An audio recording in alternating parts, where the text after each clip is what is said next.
ఎరుషలేమా మా పాదములు నీ గుమ్మములలో నిలిచి ఉన్నవి ఎరుషలేమా.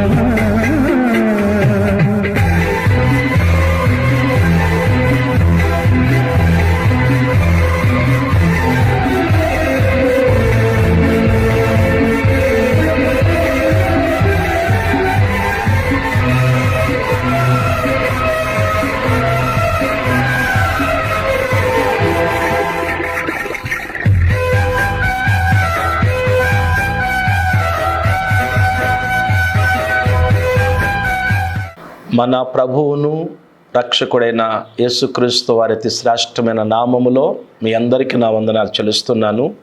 అందరు బాగున్నారా? రండి, తలలు వంచండి, దైవ సన్నిధిలో వాక్యము కొరకు ప్రార్థన చేసుకుందాం. పరలోకమందున్న మా తండ్రి, భూమి మీద మేమందరము నీ నామమును ఏకీభించి ప్రార్థిస్తూ ఉన్నాం. మా ప్రార్థన మీరు ఆలకించండి. వాక్యములో నుండి నాతో, మాతో, మా అందరితో మీరు మాట్లాడండి. మీరు మాట్లాడితే మేము ఆదరించబడతాం, మీరు మాట్లాడితే మేము బలపరచబడతాం, మీరు మాట్లాడితే మేము బ్రతుకుతాం. ప్రియ ప్రభు, ఈరోజు మీ వాక్యములో నుంచి మాతో మీరు మాట్లాడమని నజరేయుడైన యేసుక్రీస్తు వారి అతి శ్రేష్టమైన నామమున ఈ మనవులు అడుగు పొందుకుంటున్నాము తండ్రి, ఆమేన్. ప్రియులారా, ఈరోజు దేవుని వాక్యాన్ని మనం ధ్యానం చేద్దాం. రోజు నేను మీతో మాట్లాడే ధ్యానాంశము ప్రతిష్ఠించుడి అనేటువంటి ఒక అంశములో నుండి దేవుని యొక్క వాక్యాన్ని మనము జ్ఞాపకం చేసుకుందాం. ప్రియులారా, దేవుని యొక్క వాక్యం ఏం చెప్తుందంటే, మిమ్మును మీరు దేవునికి ప్రతిష్ఠించుకోండి అని దేవుని యొక్క లేఖనములో మనం చూస్తాం. మనము దేవునికి మనము ప్రతిష్ఠించుకున్నప్పుడు దేవుడు ఖచ్చితంగా మన ప్రతిష్టతను దేవుడు ఆశీర్వదిస్తాడు. దేవునికి స్తోత్రం. పరిశుద్ధ లేఖనములోనికి మనం వెళ్ళి దేవుని యొక్క వాక్యాన్ని జ్ఞాపకం చేసుకుందాము. ప్రియులారా, కొన్ని మాటలు దేవుని యొక్క వాక్యములో మనం చూద్దాం. యెహోషువ గ్రంథము 3వ అధ్యాయము 5వ వచనాన్ని చదువుకుందాం. మరియు యెహోషువ, రేపు యెహోవా మీ మధ్య అద్భుత కార్యములు చేయును గనుక మిమ్మును మీరు పరిశుద్ధ పరచుకునుడని జనులకు ఆజ్ఞ ఇచ్చెను. ప్రియులారా, ఈ లేఖన భాగములో మనం చూస్తూ ఉన్నప్పుడు మనము దేవునికి మనము ప్రతిష్ఠించుకోవాలి. ప్రతిష్ఠించుకున్నటువంటి వాళ్ళు ఎలా ఉండాలంటే పరిశుద్ధులుగా ఉండాలి అనేటువంటి మాట మనం చూస్తాం. సమూయేలు విషయములో తల్లి ప్రార్థించింది, ప్రభువా, నువ్వు నాకు ఒక మగ బిడ్డనిస్తే ఆ బిడ్డని నేను నీకు ప్రతిష్ఠిస్తానయ్యా అంది. మనము దేవుని యొక్క వాక్యాన్ని చూసినప్పుడు ఆ బిడ్డ పుట్టినప్పుడు దేవునికి ప్రతిష్ఠించినట్లుగా మనం చూస్తాం. దేవుని పని కోసం, దేవుని కోసం తమ్మును తాము ప్రతిష్ఠించుకున్నారు. మనము దేవుని కోసం జీవించటానికి మనము ప్రతిష్ఠించుకున్నప్పుడు, ఆ ప్రతిష్ఠతలో మనం నిలబడి ఉన్నప్పుడు దేవుడు మనలను బలపరుస్తాడు, దేవుడు మనతో మాట్లాడతాడు, దేవుడు మనలను తన పనిలో వాడుకుంటాడు. ఈ యెహోషువ గ్రంథములో మనం చూసినప్పుడు ఇశ్రాయేలు యొక్క ప్రజలు ఐగుప్తుని విడిచి వాగ్దానము చేయబడిన కానాను దేశానికి వారు బయలుదేరి వస్తూ ఉన్నప్పుడు దేవుడు యెహోషువని పిలిచి మాట్లాడాడు. యోర్దానును మీరు దాటాలంటే, నేను అద్భుతము చేయాలంటే మిమ్మును మీరు ఇక్కడ ప్రతిష్ఠించుకుని మీరు పరిశుద్ధమైన జీవితం జీవిస్తే గనుక పరిశుద్ధుడైన నేను మీ దగ్గరికి వస్తాను, నేను అద్భుతాన్ని మీ జీవితంలో జరిగిస్తాను అని చెప్పి దేవుడు యెహోషువతో మాట్లాడాడు. ప్రియులారా, యెహోషువ దగ్గర మాట్లాడినటువంటి మాటే మన దగ్గర కూడా దేవుడు మాట్లాడుతున్నాడు. మిమ్మును మీరు ప్రతిష్ఠించుకోండి, మీ హృదయాలని దేవునికి ప్రతిష్ఠించండి, మీ మనస్సులను దేవునికి ప్రతిష్ఠించండి, మీ హృదయాలను ప్రభుకి ప్రతిష్ఠించి మీరు జీవించగలిగితే నేను మీ దగ్గరికి వస్తా, నేను మీతో ఉంటాను, మిమ్మల్ని నేనే నడిపిస్తాను, మీ ముందున్నటువంటి ప్రతి విధమైనటువంటి అవసరాలను నేనే తీరుస్తాను. ఇది దేవుడు చేస్తున్న వాగ్దానం. ఎప్పుడైతే తమను తాము దేవుని సన్నిధిలో ప్రతిష్ఠించుకున్నారో, ప్రతిష్ఠింపబడినటువంటి లేవీలు ప్రతిష్ఠింపబడిన అహరోను సంతానము దేవుని యొక్క మందస్సాన్ని వారు భుజాల మీద మోస్తూ వారు వెళుతూ ఉన్నప్పుడు ఆ ప్రతిష్ఠింపబడినటువంటి యొక్క ప్రజలు కూడా ఆ యాజకులను అనుసరించి వారు నడుచుకుంటూ వెళ్ళినప్పుడు వారు అద్భుతాన్ని చూడగలిగారు. ఈరోజు దేవుని సన్నిధికి వస్తూ దేవుని ఆరాధిస్తున్నటువంటి దేవుని సంఘమా, నీవు ప్రతిష్ఠింపబడినటువంటి నీ సేవకుడు ఏదైతే నీకు తెలియచేస్తాడో అది ఖచ్చితంగా నీవు అనుసరించినట్లయితే, దానిని నువ్వు గైకొన్నట్లయితే నీ జీవితంలో నువ్వు అద్భుతాన్ని చూడటానికి ఖచ్చితంగా అవకాశం ఉంది. ఎప్పుడైతే దేవుడు యెహోషువతో మాట్లాడాడో ఆ మాట్లాడిన మాటను బట్టి వారు తమను తాము ప్రతిష్ఠించుకున్నారు. వారు మందస్సాన్ని మోసుకుంటూ వారు వెళుతున్నప్పుడు వారిని వెంబడించారు. వారు పాదములు ఎప్పుడైతే యోర్దాను నదిలోకి వారు అలా నీళ్ళకి తగిలినాయో పైనుండి వస్తున్నటువంటి ఆ ప్రవాహము ఆగిపోయింది. ఇక్కడ ప్రాముఖ్యంగా మనం తెలుసుకోవాల్సిన విషయం ఏంటంటే, ప్రతిష్ఠింపబడినటువంటి వారు, పరిశుద్ధత కలిగిన వారు అక్కడ ఉన్నారు గనుక, దేవుని మాటకి విధేయత చూపించారు గనుక యోర్దాను నదిని దేవుడు ఆరిన నేలగా ఆయన చేసినట్లుగా మనం చూస్తూ ఉన్నాం. అద్భుతము మన జీవితంలో జరగాలంటే ఏదో కళ్ళు మూసుకుని అద్భుతం జరగాలంటే మాత్రం జరగదండి. దేవుడు చెప్పినట్లుగా, దేవుడు మాట్లాడినటువంటి మాట చొప్పున మనం చేస్తున్నప్పుడు మన జీవితంలో మనము అద్భుతాన్ని మనము చూడగలము అనేటువంటి విషయాన్ని నేను మీకు జ్ఞాపకం చేస్తూ ఉన్నాను. దేవునికి మహిమ కలుగును గాక. ప్రియులారా, మరొక మాటలోనికి ఈ సందర్భంలో మనం వెళదాము.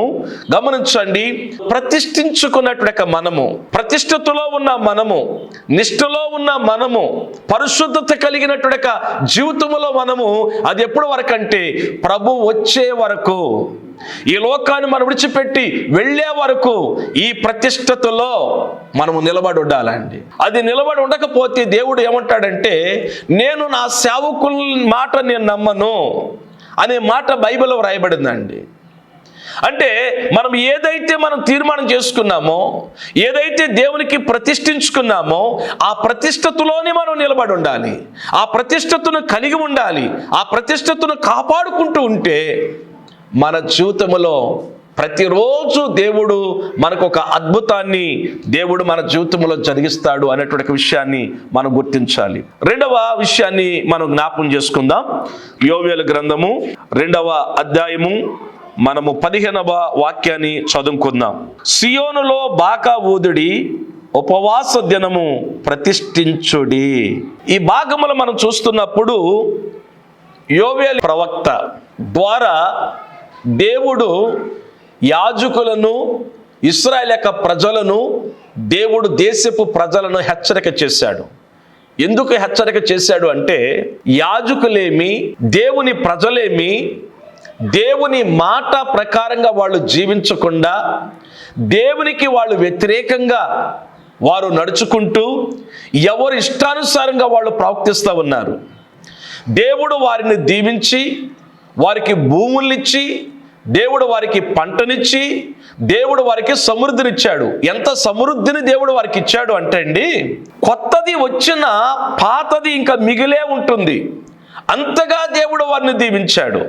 అంతగా దేవుడు వారిని దీవించి, మీరు చక్కగా నా మాట వినండి, క్రమము తప్పకుండా విశ్రాంతి దినాన్ని పాటించండి, క్రమము తప్పకుండా దేవుని యొక్క ధర్మశాస్త్రాన్ని ధ్యానించండి, క్రమము తప్పకుండా మీరు నా పరిచర్యను మీరు కొనసాగించండి అని దేవుడు మాట్లాడితే, వారు దేవుని యొక్క మాటను మర్చిపోయి తిని త్రాగి ఇష్టానుసారంగా జీవిస్తూ ఉండగా వారు దేవుని కృపను కోల్పోయారు.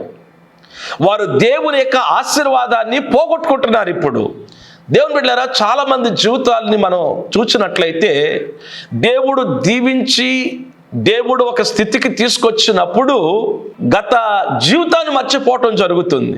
దేవుడు ఎక్కడి నుండి మనం తీసుకుని వచ్చాడు, ఏ పరిస్థితుల నుంచి దేవుడు మనం తీసుకుని వచ్చాడు, అది జ్ఞాపకం చేసుకుని దినదినము మనము దేవునికి దగ్గర అవ్వాలి. దినదినము మనము దేవుని స్తుతించాలి, కానీ దేవునికి మనం దూరం మాత్రం కాకూడదండి. ఇక్కడ ఇంకొక మాట మనం జ్ఞాపకం చేసుకుందాం. సేవకులేంటి, విశ్వాసులేంటి, రక్షింపబడిన దినాలలో విశ్వాసులు, సేవలోకి వచ్చినటువంటి యొక్క క్రొత్త దినాలలో సేవకులు వాస్తవికమైనటువంటి సాక్ష్యాలు చెప్పారు.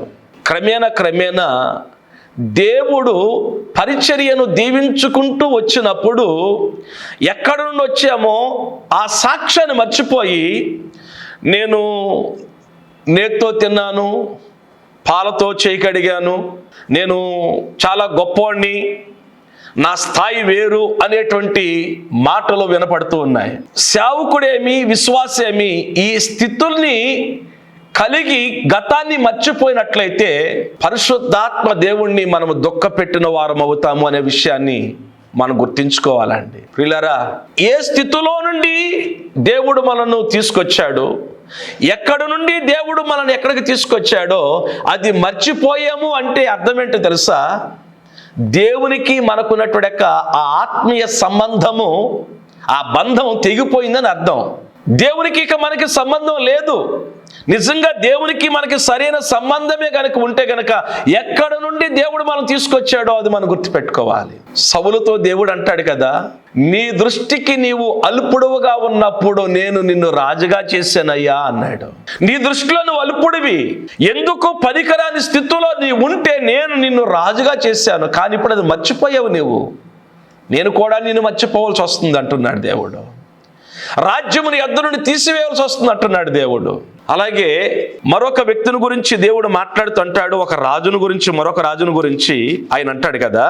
సౌలు గురించి ఏమో మొదటి సమయాల గ్రంథములో దేవుడు మాట్లాడతాడు, నీ దృష్టికి నువ్వు అల్పుడుగా ఉన్నప్పుడు నేను నిన్ను రాజుగా చేశానయ్యా అని చెప్పి ఆ స్థితిని మర్చిపోయాడు. ప్రార్థన లేదు, బలిపీఠం కట్టడం లేదు, బలి అర్పించటం లేదు, నేను చాలా గొప్పవాడిని అని మాట్లాడినప్పుడు అభిషేకాన్ని కోల్పోయాడు, కృపను కోల్పోయాడు, ఆశీర్వాదాన్ని కోల్పోయాడు, రాజ్యాన్ని కోల్పోయాడు, కుటుంబాన్ని కోల్పోయాడు సౌలు. మరొక రాజు ఉన్నాడు, యెహో అనేటువంటి వ్యక్తి ఒక ఆయన ఉన్నాడు.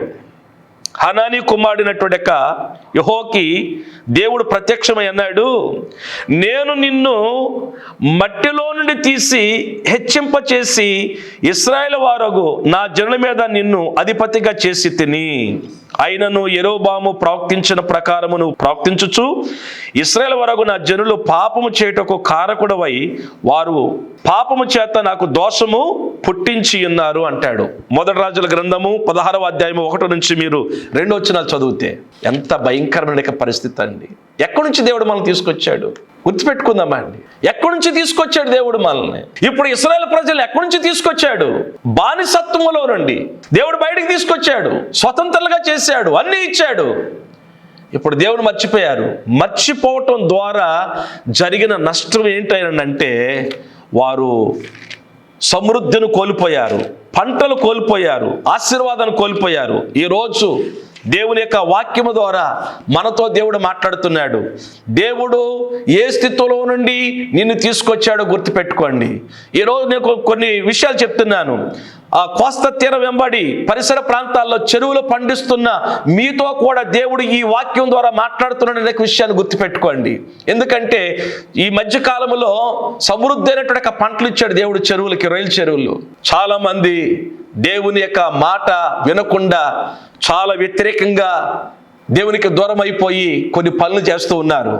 దేవుడు మాట్లాడుతున్నాడు, దేవుడు మనలను దీవించాలి, దీవించిన తర్వాత దేవుడికి మనం లోపడాలి, కానీ ఇష్టానుసారంగా మనం జీవించకూడదు. ఇక్కడ నేను కొన్ని మాటలు చదువుతాను చూడండి.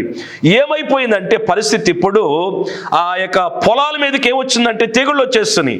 యోవేలు గ్రంథం 1:4 చదువుతాను. గొంగళ పురుగులు విడిచిన దానిని మిడతలు తినివేసి ఉన్నవి, మిడతలు విడిచిన దానిని పసరు పురుగులు తినివేసి ఉన్నవి, పసరు పురుగులు విడిచిన దానిని చీడ పురుగులు తినివేసి ఉన్నవి. చూచారండి, వాళ్ళ పొలాల మీదకి తెగుళ్ళు వచ్చినాయి. ఇప్పుడు ఏమైంది?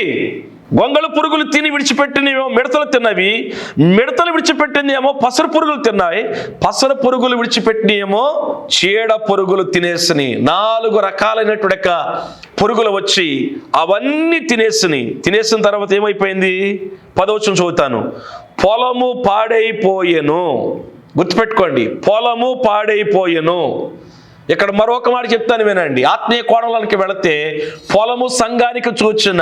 నా సంఘం బాగానే ఉంది, దేవుడు దీవించాడు, ప్రార్థన చేయకపోయినా పర్వాలా, ఉపవాసం ఉండకపోయినా పర్వాలేదు, నేను నలిగి వాక్యం చెప్పకపోయినా పర్వాలేదు, 4 మాటలేదో చెప్తే చాలు అనుకునేటువంటి వాడు కూడా లేకపోలేదు. దేవుని బిడ్డలారా, కొంతమంది ఉంటారు. మరొక ఆయన గురించి విన్నాను నేను, లైవ్ లో చెప్పడానికి నేనేమాత్రం కూడా సందేహపడట్లేదు. ఇప్పుడు విశ్వాసులందరూ వచ్చి దేవుని మందిలో కూర్చొని ఆరాధన చేస్తున్నారంట. ఒక పాస్టర్ గారు టీవీ పెట్టుకుని చూస్తా ఉన్నాడంట. ఈ లోపల పాస్టర్ గారిని రమ్మని పిలవండి అని చెప్పి ఒక సండే స్కూల్ పిల్లవాడిని పంపించారంట పైకి. ఇలా అయిపోయింది వాళ్ళ భక్తి. ఇదిగో దేవుడు మాట్లాడుతున్నాడు, పొలము పాడైపోయెను.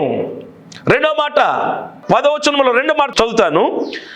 క్రొత్త ద్రాక్షరసము లేకపోయెను, తైల వృక్షములు వాడిపోయెను. ఒకటేమో పాడైపోయింది, రెండోదేమో వాడిపోయింది, మూడేమో పైరు చెడిపోయెను. ఎంత బాధాకరమైన విషయమో చూడండి. ఈ పరిస్థితి వచ్చింది. ఎక్కడ ఆశీర్వాదం లేదు, ఎక్కడ సమృద్ధి లేదు. గమనించండి. ఇది 2 కోణాల్లో మనం చూద్దాం. ఒకటి భౌతికంగా పొలాల మీదకి ఏమొచ్చింది? తెగులు వచ్చింది. ఎందుకో దేవుని మాట వినకపోవటం చేత. రెండవది ఆత్మీయంగా తీసుకుంటే సంఘాలు పాడైపోతున్నాయి. కారణం ఇది దైవజనుడి యొక్క ప్రాబ్లం అని చెప్పి దేవుని యొక్క వాక్యం చలవిస్తుంది. పాడైపోతున్నాయి, గుర్తించాలి ఈరోజు. అందుకు దేవుని యొక్క వాక్యములు మనం చూస్తే ప్రియులారా, ఇలాంటి యొక్క పరిస్థితి వచ్చినప్పుడు బైబిల్ గ్రంథములో దేవుని యొక్క వాక్యాన్ని మనం చూసినప్పుడు ఏమని వ్రాయబడిందంటే 18వ వచనమండి.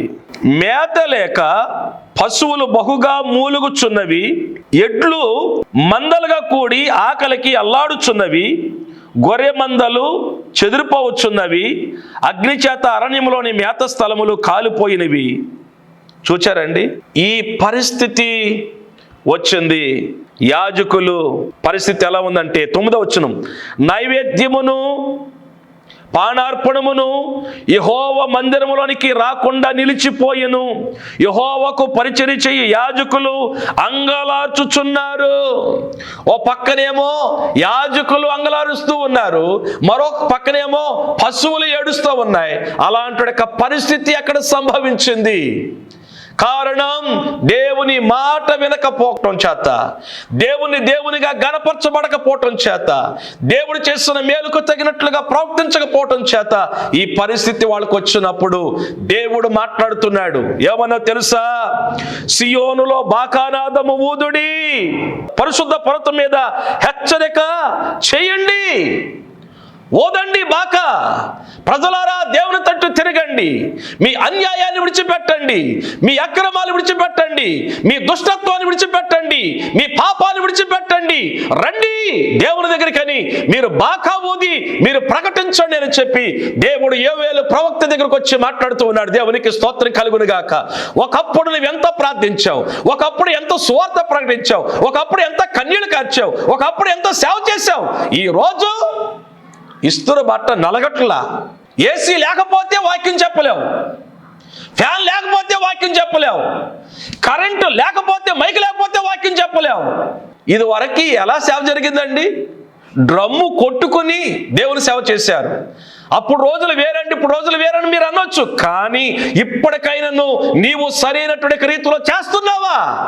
ఫ్యాషన్ భక్తి అయిపోయింది, ఒళ్ళు అలగట్లా, రావటం, కుర్చీలో కూర్చోవటం, వెళ్ళిపోవటం, ప్రసవేదన లేదు. దేవుడి రోజు మాట్లాడుతున్నాడు. పొలము పాడైపోయింది, వాడిపోతుంది, చెడిపోతుంది. ఈరోజు క్రైస్తవ సంఘాల్లో జీవము లేదండి. నామకార్థమైన భక్తి, నామకార్థమైన పాటలు, పాడైపోతుంది భక్తి. దేవుడు చెప్తున్నాడు, సియోను కొండ మీద బాకా ఊదుడి, నా పరిశుద్ధ పర్వతం మీద హెచ్చరిక నాదము చేయుడి. దేవుడు ప్రవక్తను పంపించాడు. ఇప్పుడు అంటున్నాడు, మీరు ఉపవాసాన్ని ప్రతిష్ఠించండి, ఉపవాసం ఉండండి. ఉపవాసం ఉండి ఏం చేయాలి? ఇప్పుడు 1వ అధ్యాయము 14 వచనం చదువుతానండి. ఉపవాస దినమును ప్రతిష్ఠించుడి, వ్రత దినము ఏర్పరచుడి, యెహోవాను బతుమాలుకొనుటకై. ఎవరిని బ్రతిమలాడుకోవటానికంట? దేవుని బ్రతిమలాడుకోవాలి. దేవుడా, నా పొలం పాడైపోయింది, దేవుడా నా యొక్క పొలం మీదకి తెగుళ్ళు వచ్చినాయి, ఈ తెగుళ్ళ నుంచి విడిపించయ్యా, నా వ్యవసాయ భూమిని కాపాడయ్యా, నా చెరువులను కాపాడయ్యా, నా చెరువుల మీదకి తెగుళ్ళు వచ్చినాయి. నిజంగా నండి, మా చుట్టాలకు కానీ లేకుంటే మా కుటుంబాలకి చాలా మందికి చెరువులు ఉన్నాయి, నాకు ఉన్నాయి మా కుటుంబంలో. కానీ ఇప్పుడు ఎలా ఉందంటే చాలామంది నష్టపోయి లక్షలలోనండి, పెట్టిన లక్షల్లోనే వచ్చిన లక్షలోనే వస్తుంది. అయితే మనుషులు దేవుడి మాట వింటలా. చెరువు పంట వస్తే ఒక ఆయన బండి కొనుక్కొస్తే ఇంకొక ఆయన బండి మీద చేసినందుకు పెట్రోల్ పోసంటి చేశాడండి. ఒక ఆయన అయితే డబ్బు వస్తే ఆ డబ్బు ఇంకొకరు ముట్టుకున్నారని చెప్పి ఒక ఆయన వెళ్ళి అమౌంట్ తీసుకెళ్ళి కట్లు పొయ్యిలో వేసాడండి. ఇక్కడికి వెళ్ళి దేవుడు దించాడు. ఇప్పుడు పంట లేదు, అప్పుల పాలైపోయి ఎవరు సహాయం చేసే స్థితిలో ఇక లేరు. కారణం ఏంటంటే నిన్ను నీవే దేవుడికి సమర్పించుకో, నిన్ను నీవే దేవుడికి అప్పగించుకో. దేవుడు మాట్లాడుతున్నాడు, ఇదిగో ఉపవాసం ఉండండి, ఉపవాసాన్ని ప్రతిష్ఠించండి, దేవుని దగ్గరికి రండి, దేవుని బ్రతిమలాడుకోండి. నీ హృదయ గర్వాన్ని విడిచిపెట్టి, నీ మూర్ఖత్వాన్ని విడిచిపెట్టి, నీ పాపాన్ని విడిచిపెట్టి ప్రభు సన్నిధిలో ప్రార్థన చేయగలిగితే ఖచ్చితంగా నీ చెరువులు పండేటట్లుగా దేవుడు చేస్తాడు. ఖచ్చితంగా నీ వ్యవసాయాన్ని దేవుడు దీవిస్తాడు. ఖచ్చితంగా ఇదిగో సంఘాన్ని దేవుడు దీవిస్తాడు. ఇదే చెప్తున్నాడు, ఉపవాస దినాన్ని ప్రతిష్ఠించి మీరు ఏడవండి. ఎలా ఏడవాలో చెప్తాడండి. చూద్దాం ఎలా ఏడవాలంటే యోవేలు గ్రంథం 1వ అధ్యాయము 8వ వచనం. పెనిమిటి పోయిన యవనురాలు గోనె పట్ట కట్టుకుని అంగలార్చునట్లు నీవు అంగలార్చుము. ఏమన్నాడండి?